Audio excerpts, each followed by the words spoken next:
இட்லி மாவை வந்து தண்ணியா இந்த மாதிரி கரைச்சி வச்சுக்கிட்டு இளந்தோசை ஊற்றுவாங்க. இளந்தோசை ஊத்துற போது அது பார்த்தீங்கன்னா விளவிளையேன்னு இருக்கும் தோசை. அப்படி காம்பஸ் வச்சு வரைஞ்சா கூட அவ்வளோ கூட வரைய முடியாது. அவ்வளோ அழகா பண்ணுவாங்க அம்மா அதை.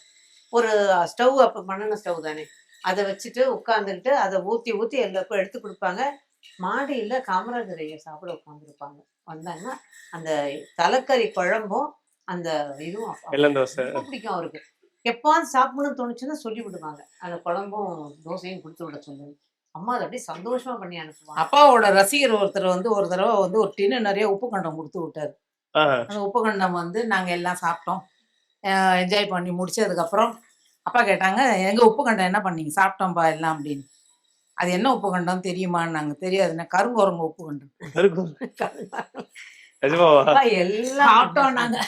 மலேசியால இருந்து வந்தது. ஆனா நான் சாப்பிடல, ஏன்னா நான் சாப்பிட்டேன். அதெல்லாம் என்னன்னே தெரியாம சாப்பிட்டேன்.